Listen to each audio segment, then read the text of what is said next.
Abordons désormais la question du bilan. Quels sont les résultats des actions entreprises dans le domaine et puis quelles perspectives cela dessine-t-il? Je me tourne à nouveau vers Muriel et Alain. Du coup, comment vous pouvez concrétiser et illustrer les économies qui ont été réalisées suite à la démarche? Alors, je cherchais comment clôturer l'année sur nos indicateurs ISO 50001 et donc la maintenance m'a sorti une petite phrase qu'on a reportée partout parce qu'elle est assez sensationnelle. C'est comme si on avait, en termes de tonnage, travaillé 57 semaines et qu'on avait dépensé l'équivalent énergétique de 49 semaines.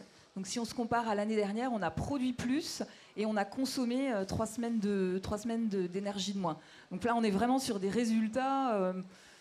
sonnant, trébuchant et marquant en plus en termes d'implication, c'est sympathique. Donc très significatif.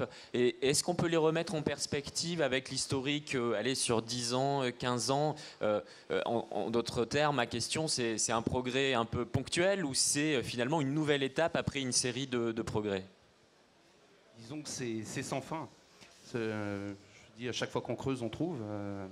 Donc c'est vraiment le pilotage au quotidien qui fait qu'en analysant les indicateurs qui sont mis en place, effectivement, on retrouve des sources de gains à chaque fois. On se pose des bonnes questions sur les consommations aussi. Doit-on continuer à produire comme ça? Toujours sur ce côté énergétique. Je dirais que c'est sans fin. Sans fin. Et avec peut-être quand même des objectifs. J'imagine que vous avez des perspectives pour l'année prochaine ou les années suivantes. Quelle va être la tendance, Alain? Comme objectif, on s'est encore remis 2% l'année prochaine, donc en moins. Mais l'année, visiblement, a bien commencé. On est dans le timing encore.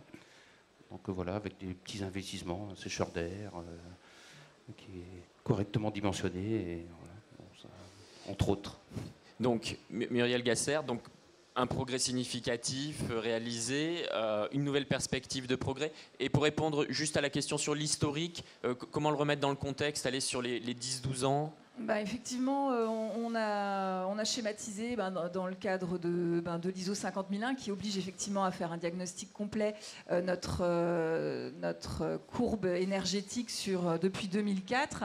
Bon, on a vu une augmentation quand même un petit peu de la consommation, mais liée à des volumes qui augmentaient et des matériels qui augmentaient. Mais depuis des années, on a une belle courbe en descente continue.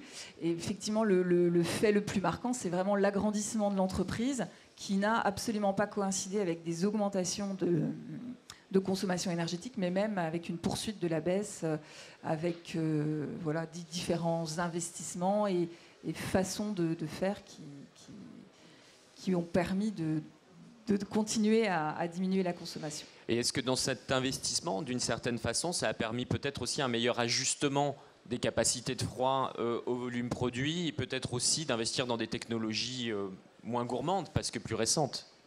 Alain Campion. Oui, je dirais, c'est tout à fait ça. Après, on se repose toujours les questions, c'est ce que je vous disais tout à l'heure. Est-ce qu'on continue à produire comme ça? Donc on se repose des questions dans ce sens-là.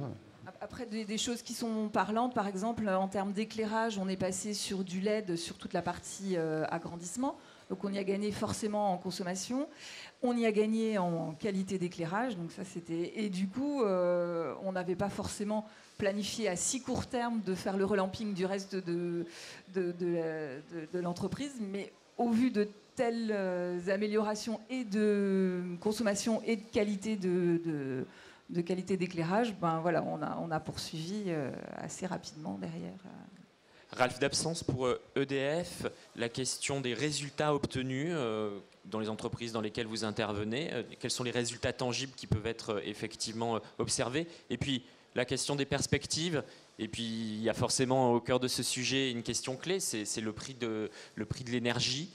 Qu'est-ce que vous pouvez augurer sur les évolutions qui sont évidemment un des leviers et un des moteurs pour l'engagement dans le sujet de la performance énergétique?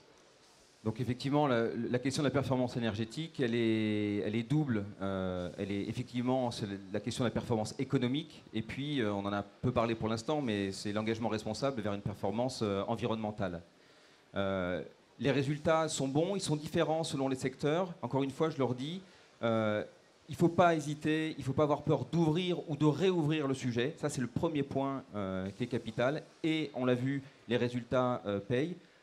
Ici, on est dans le secteur de l'agroalimentaire, donc il faut adapter aussi l'action au secteur de l'agroalimentaire. Hein. Le premier poste, c'est le froid.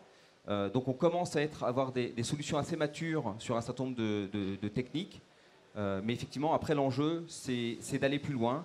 Donc, si on n'a pas ouvert le sujet, on l'ouvre. Si on l'a ouvert, effectivement, comme vous le disiez, c'est sans fin. Il faut continuer la démarche. Et pour gagner encore plus, derrière, l'enjeu, c'est l'innovation. Et là, pour le coup, EDF s'inscrit dans une démarche d'innovation forte.